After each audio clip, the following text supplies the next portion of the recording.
Okay, I'm going to show how to do a backsplash, a tile backsplash rather. So what we're looking at is just the bare walls in the kitchen. There's paint on here. The paint doesn't really matter. There's some people who will tell you that you need Durarock, 1/4-inch Durarock to put on these walls, but I disagree. We're going to use mastic. Mastic is like glue, and it's going to stick to this paint just fine. When I say backsplash, this is more of a backsplash than the tile would be, because obviously if you spill any water, you're going to be hitting this and not necessarily the wall. But even if you do hit the wall, the mastic will definitely stick to the painted wall, so it's not an issue. There's a little prep that needs to happen before you do a backsplash. You should always take these outlet covers off and then pull the outlets out, and each one of them need to come out about that far. And the reason why is because we're going to tile all the way up to the bottom of those holes where the outlet and the switches get screwed into. So your tile should come up at least to that height, if not just a little bit below it. So that way these tabs here will actually rest against the dried tile, and it will be correct. I've seen people that tile around the plate itself, and that's kind of funky, and I would never think about doing that. What you want is that plate to overlap your tile. And the only way you can do that is that you inset the tile all the way around these boxes. So all of these outlets and all these switches have come out, as you can see, as far as I want them to be. And we're going to leave the power on. I know there's a lot of people that are afraid of getting electrocuted or whatever, but we're not really going to touch the edges of these things, so I'm not going to worry about it. If you feel more comfortable finding the breaker that controls all these and turning them off while you tile, then by all means. When I grout, because I'm going to be getting my sponge, a wet sponge and all that stuff really close to these outlets and switches, I will turn the power off for my own safety. Okay, so getting back to the glue, which a lot of people call tile mastic glue, which it sort of is, I guess. This is a Home Depot brand, Acrylic Pro ceramic tile adhesive. Adhesive is more like a putty as opposed to thin set. You don't want to use thin set on a backsplash unless you have a certain tile that calls for it, i.e. tumbled marble or something like that. But still, with tumbled marble, even though it's a larger 4x4 tile, I would still probably go with mastic. Mastic is much easier. The prep on the wall, if you already have tile, it has to come out. Usually that requires taking out all the sheetrock and replacing the sheetrock. So that's all the prep you really need. This is ready to go. I'm going to say for this area it's probably about 20 to 25 square feet. And so this 1 gallon of mastic should take care of that, and I should still have some left. We're not going to use a whole lot. We're going to use a notch trowel. As you can see, it's 3/16 inch notch trowel, V-notched, as opposed to, I guess, another notch. That's the small teeth on there that you want for this type of mastic. So it's a new trowel. I usually use one of these little scraper things, putty knife, as it were, because that's my left hand. I scoop this up with one hand, and then I spread it out with my trowel. So that's just me. So I bought 2 brand new of those. And let me get back over here. Let me show you what's going on. This tile is going to run contiguous all the way around here, and because it runs all the way around, and there was a stove over here, what I have here is a ledger board. Now, a ledger board could be a 1x, it could be a stick, it could be, in this case I have a transition strip. As long as it's straight, then it's a ledger board. So the ledger board is actually going to give a place for the tile to rest on until it dries. Normally, hold on a second. Sorry about that. Normally I go just below there, because when the stove sits in there, even though the stove has a rather large back, you can kind of see behind there.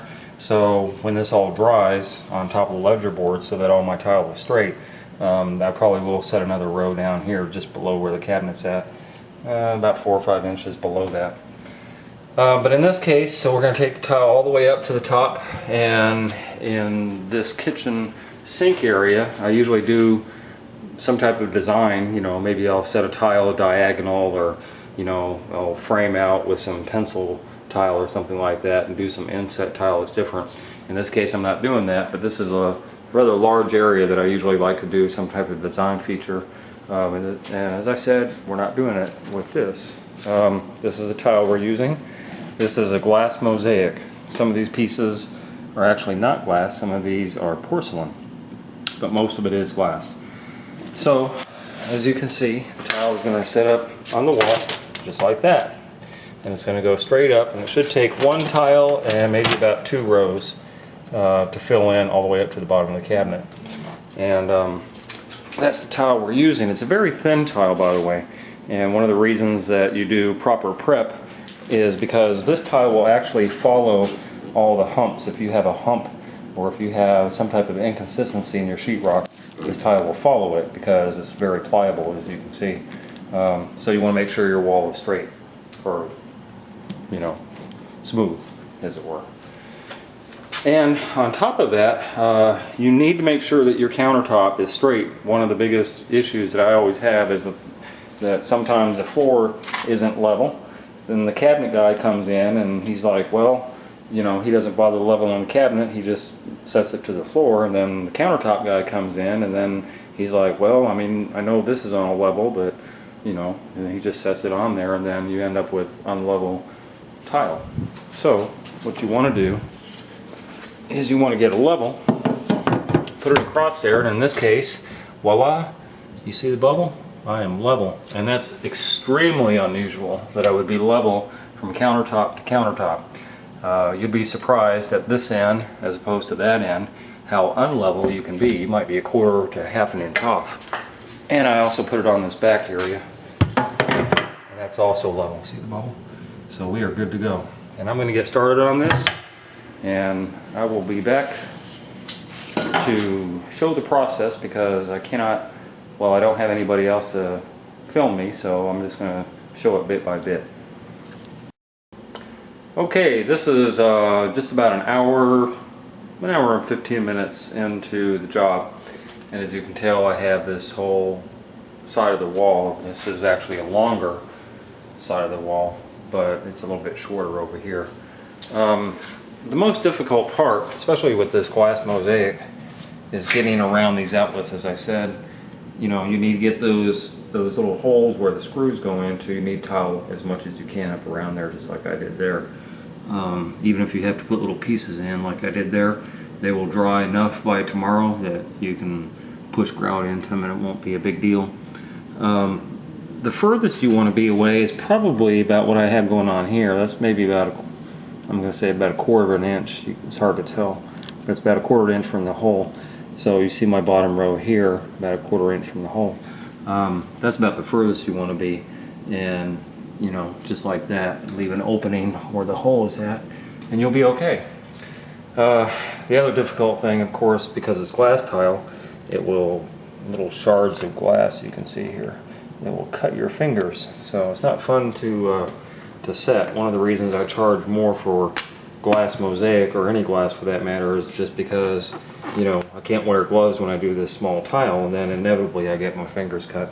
And then you have all these little fill-in pieces you got to do, because remember, you know, the edge of this tile has all these fill-ins that you have to do, including all the fill-ins when you cut around the outlets and everything. So it's kind of a tedious, long process. One of the things I didn't mention when I started the video, you got to pick an end to start with. Usually I start from my left, well, my left and my right, you know, so it'll be there and there. The reason why is because if I have any cuts that are different than just full and half, then I want them to be down there where nobody sees. You see, in the corner I have little quarter pieces that I had to put inside, and I would rather have those quarter pieces there than over there.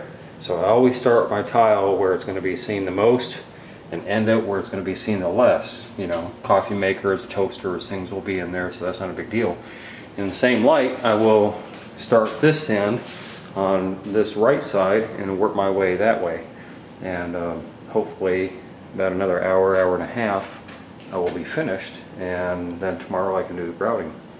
And that's really all there is to it. Okay, this is the mastic that I'm using, and you'll see I can't get my trowel in that little area there, so I'll probably just use a putty knife and put a little bit of thin coat of mastic on there. Basically, that's what you're trying to do. You're just trying to get this mastic up around all the edges, close as possible up under there. And I usually go, I don't know, people ask what the drying time, I usually go about halfway, I suppose. The drying time is usually, you know, like overnight. It takes a while for it to dry up hard, but the working time is probably a couple hours easily.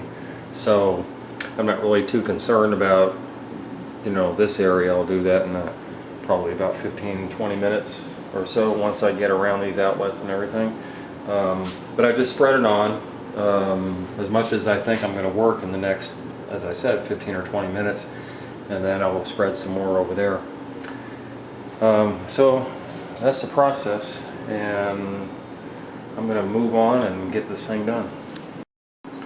Okay, this is finished. It is all set. Tile is anyway, and tomorrow I will grout.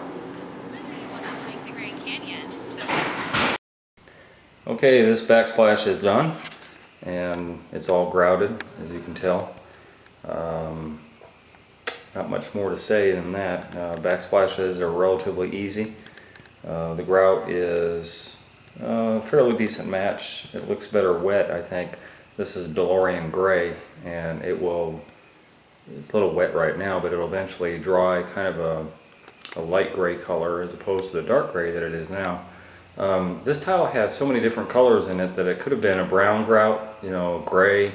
There's probably 2 or 3 other grouts that he could have used in this case, but I think DeLorean gray worked pretty well. Anyway, so I got the the outlets and the light switches back, and remember those tabs, you know, let the tabs rest on the tile, that's where they belong, and the cover plates are back on. And so that's the end of this job. All said and done, it probably took 2.5 to 3 hours to set the tile and about another 2 hours to grout it. Use non-sanded grout when doing grout on glass. I think I already mentioned that, but it's worth mentioning again. And usually I try and use grout additive just to make the grout stronger. But this one is done, and I'm off to my normal work, which is bathroom renovations. So I hope you enjoyed how to do a backsplash, and I hope it helped. So take it on yourself. No real point in hiring somebody. This mosaic is a little more complicated to do the cuts around the outlets and switches and stuff, but most people are doing 4x4, so go for it. If you feel like you learned something, then do it yourself. Save a couple $100 bucks.